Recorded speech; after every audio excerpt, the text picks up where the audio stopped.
庆会不可无诗酒，盛宴当须有肥蚝。没品尝过湛江炭烧生蚝的味道，就等于没来过这座城市。但湛江生蚝又何止炭烧这一做法？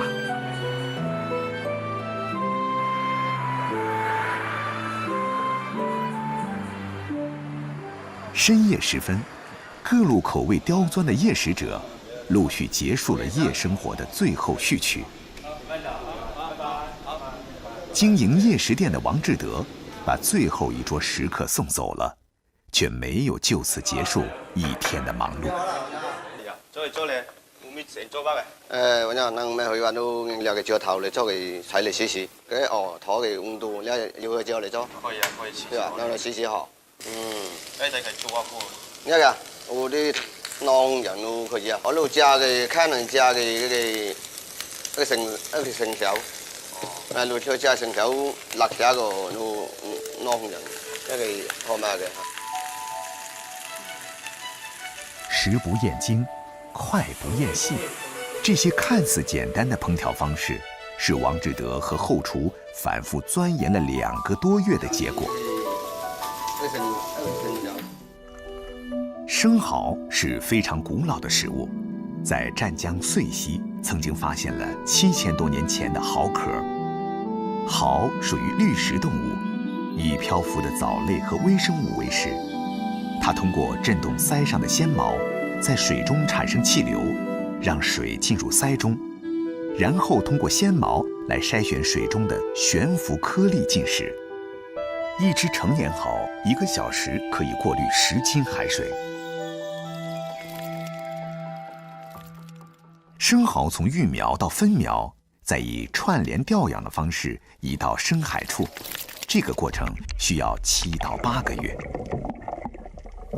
打得公碗夠米前就要，一個對一鵝性長條好，對一個容易吸收陽光更加營養。饱食河口、洋流、台风带来的微生物，一只肥美的湛江蚝需要调养2到3年，而一般生蚝1年半到2年左右就可以收成。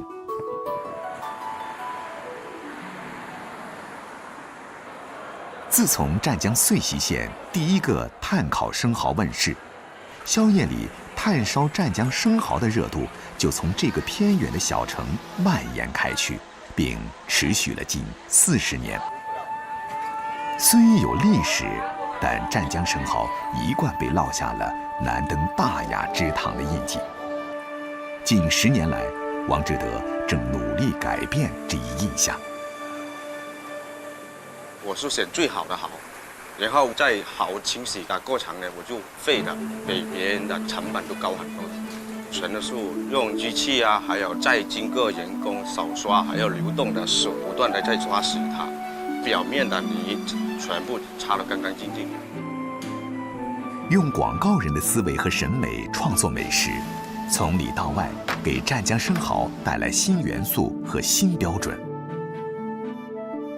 传统的基本就是蒜蓉，因为蒜蓉呢，很多人呢吃了就是有一些口气嘛，我就想到能不能用一些水果来代替这个蒜蓉，所以呢研究出来有几种呢，大家都蛮受欢迎的。从蒜蓉蚝到水果蚝，从芝士蚝到酸汤蚝，从广告人到烧烤佬，再到生蚝专门店创始人，王志德整整用了11年时间，把单一的炭烧生蚝做成月下豪宴。广东人既致力食材的节令，也致力食材的丰盛。湛江徐闻，中国大陆最南端的湿热海风丘陵红土地，催生了全国1/3的菠萝产量。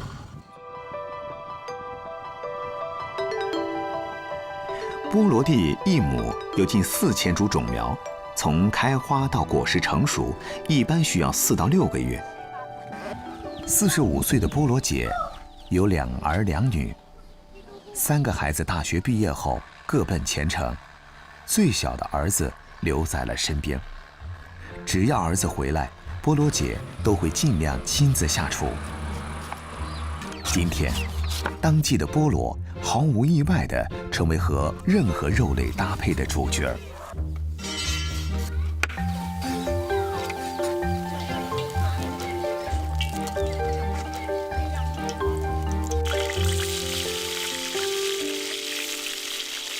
家常的罗非小火煎到焦黄，酸甜的菠萝汁液即可让其貌不扬的淡水鱼艳丽起来。鱼的吐腥气反而泛着丝丝奶甜味儿，散发出的浓香让整个农家小院顿时充满了饥饿感。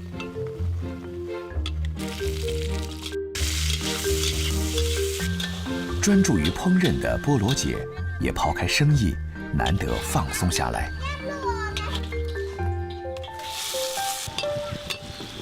菠萝大肠、菠萝蛤蜊汤，菠萝的酸甜爽口加上消食止泻的功能，成为湛江人春夏之交入菜的时时佳果。羊肉更多时候被打上北方的标签，这并不影响老广们入冬之后对知足羊腩煲的渴望，更影响不了一年四季都吃羊的湛江人。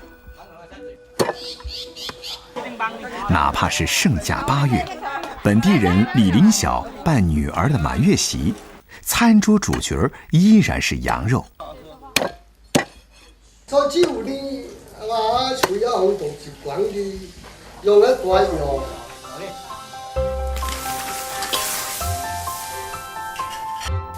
南方产山羊，吃山羊肉也必然带皮。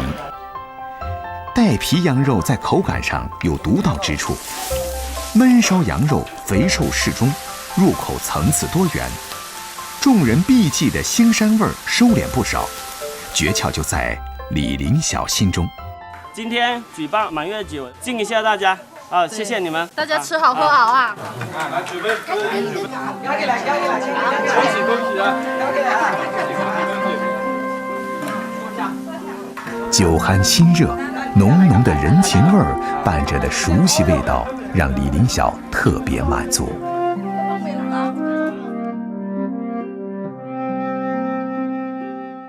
徐闻当地名菜白切黑山羊最能检验肉质，新鲜羊肉煮烂捞起切片，不用花俏的料理，只需配备一碟简单的沙姜豉油，夹一块放入嘴里，羊汁在齿间爆发，豉油和沙姜的甜辣直冲鼻腔，瞬间让口感得到神来一笔的点化。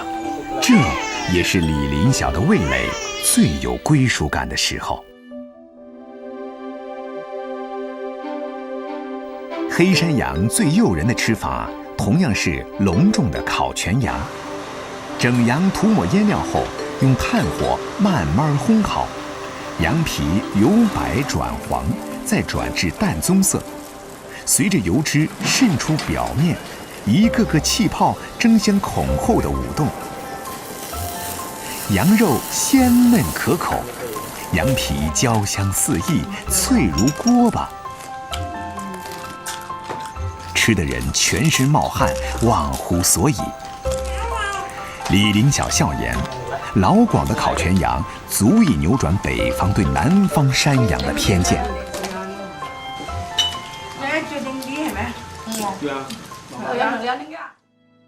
在湛江，有一种味道，也是在海边长大的王宏伟最想守候的独家记忆。蒸猪肉的时候加上一些去腥解腻，炒白菜的时候放入一点增味提鲜，在白粥里加上1、2勺，食欲不振的小朋友也能开胃消滞。老大，这种被本地人称为彭奇酱的蘸料，对年轻人来说可能有点陌生，而在70后、80后，甚至是老一辈的湛江人心中，却是一种难以割舍的情感。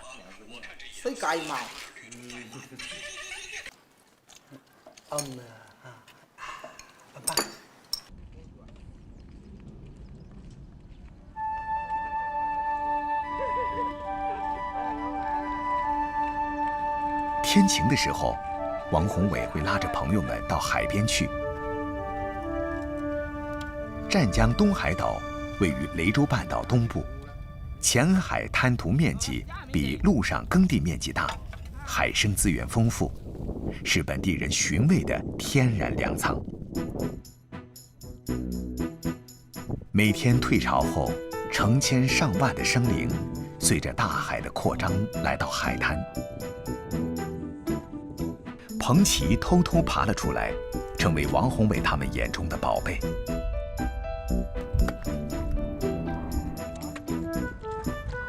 泥滩里、石缝中，贪玩的彭奇玩起捉迷藏，但行动再迅猛，也逃不过王宏伟他们敏捷的双手。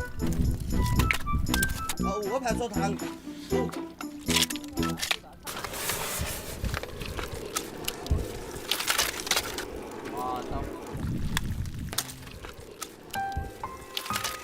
晒嗰陣時，我已經上路去㗎啦，捉螃蟹啊、滑流啊嗰啲咯。熟話都係話撐開嗰個撐。海滩上忙碌的人們，是落潮時分灘塗上的亮麗一景。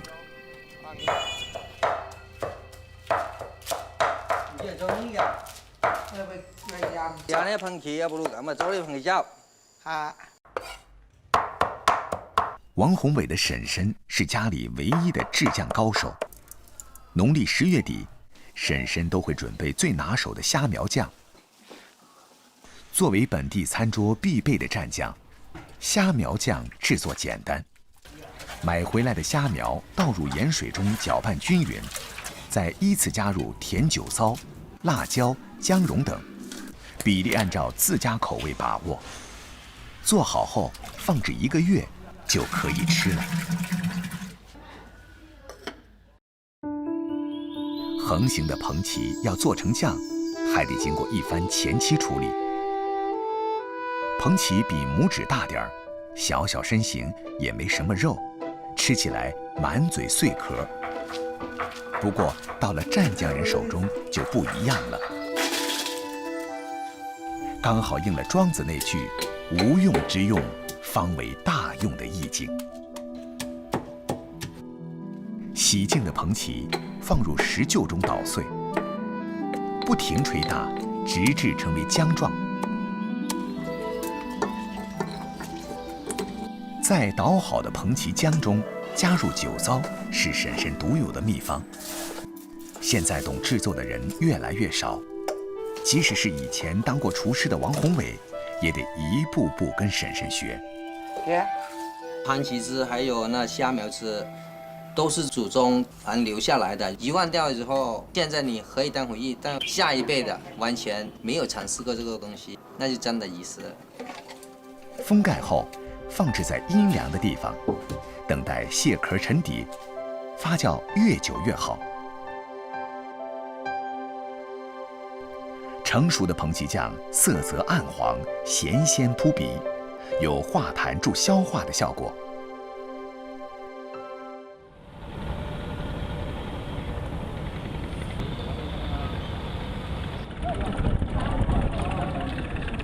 早上7点，陈安便奔向码头。今天难得风平浪静，可以出海了。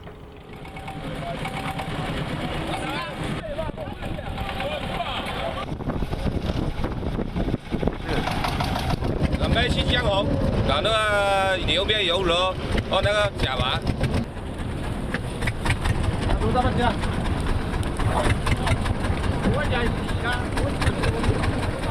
跟船出海2个小时，只为收购牛鞭螺。穿好保暖衣，下潜10米，船工冒险海捕的牛鞭螺，是北部湾特有的贝类野生小象拔蚌。小象拔蚌壳薄且脆，因为又大又长的触须，被形象地称为牛鞭螺。象拔蚌是老饕们追逐的名贵海鲜。象拔蚌一辈子只待在一个洞穴里，饿了就伸长触须，捕食单细胞藻类为生，其他时间就安静地待在洞里，直到生命终结。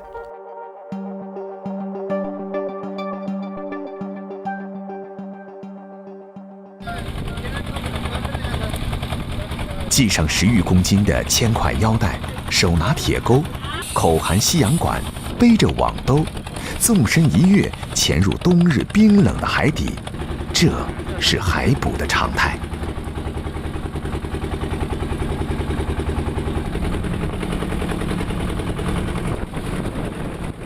以前这里有东西这个干的，每一天他出来干的都有几百斤啊，1000多斤的那个甲烷。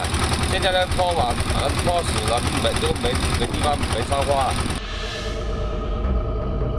透过能见度仅为30公分的海水，在海底慢跑，下钩、挖螺、放入网中，如此反复，一次海捕至少要在海底作业8小时。1小时后，船工们陆续浮出水面休息。这片海底没有小象拔蚌，只有带子和花甲蚌。这里有差不多7、8斤了。这个产量就太低了，产量高的话10几万。下体的大现在要吃饭了。陈日安非常失望，他要为2个月后的春节出货了。春节期间，小象拔蚌的价格将是现在的2倍。晚上6点，海船陆续回港，码头渐渐热闹起来。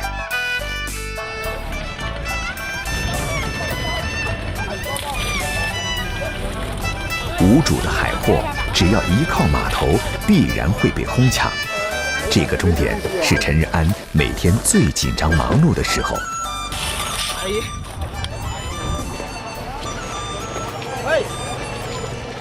刚才呢抢了3条江的货，都是这样子的，在码头就是现金收的。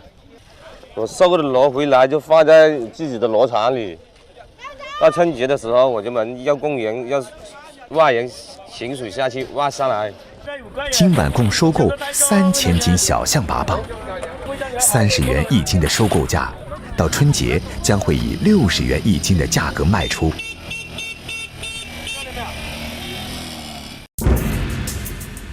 第2天，冷空气消失殆尽，气温回升。陈日安开始分拣昨晚收购的象拔蚌。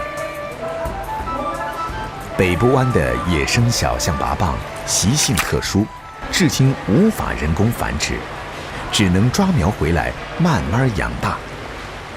为此，陈日安发明了这套特殊的养殖池系统，确保海捕回来的小象拔蚌可以存活。为了筹备春节海鲜销售，陈日安开始控制出货量。今天只有1车象拔蚌发往福建。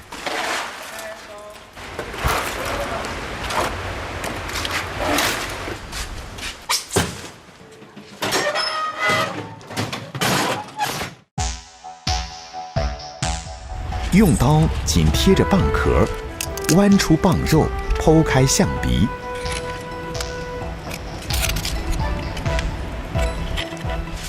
剥去外膜，用水清洗。粉丝垫底，铺上蚌肉，撒上蒜蓉。象拔蚌一直是海鲜中的翘楚。对于陈日安来说，来自大海的味道根本无需画蛇添足的烹饪。上锅熏蒸，蒜蓉调出蚌肉的干爽，3分钟之后即可享用。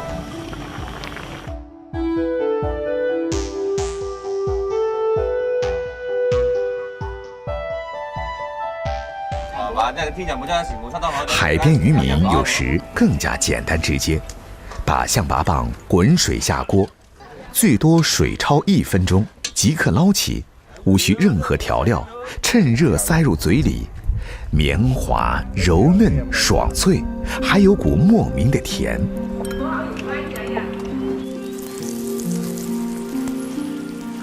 水滚之外，还有火炙。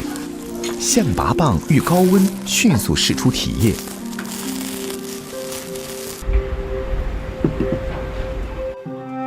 连肉带汤一口落肚，奇鲜无比。没有炫技的烹饪手法，没有复杂的调味增香，没有吃喝的繁文缛节，简单才是最好的。盛夏，地处中国大陆最南端的湛江，进入一年中最炎热的季节。天气热，佳果熟，西瓜、龙眼、番石榴等新鲜上市，其中最受本地人欢迎的当属菠萝蜜。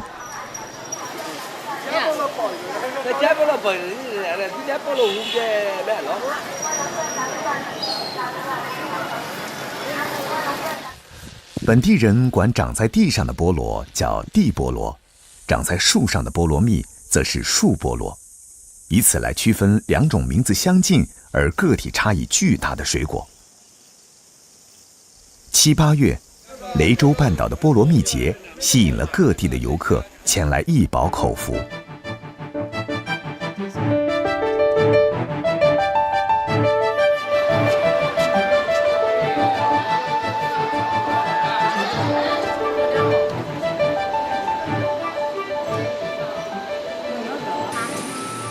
这种世界上最重的水果，果实有冬瓜大，外形如牛肚，皮似锯齿，最重甚至超过60公斤，又被称为热带水果皇后。切开后是金黄色的果肉，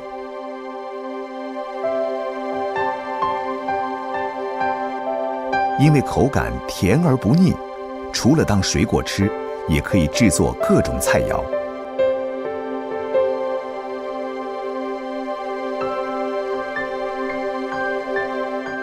还没有熟透的菠萝蜜果肉，切开后去除果核。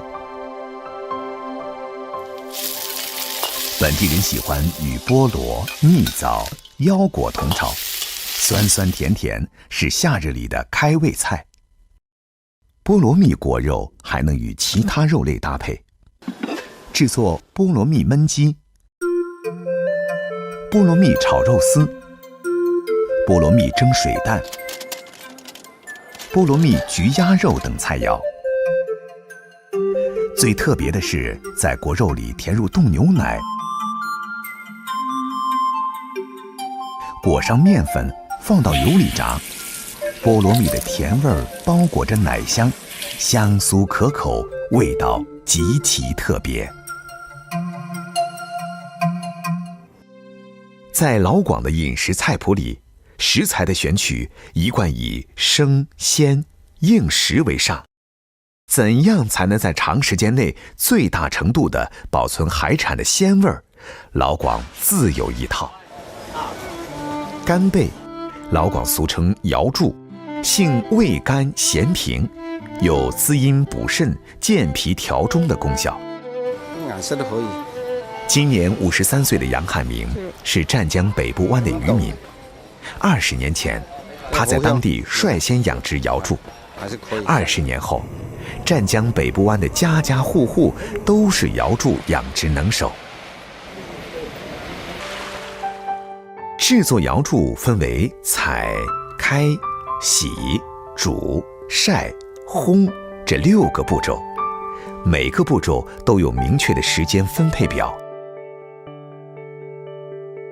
捕捞必须在每天的退潮期进行，待潮水开涨时，捕捞工作必须停止。好，大家嗰條船測佢哋，而家12點嘅流水啱，你快啲測佢。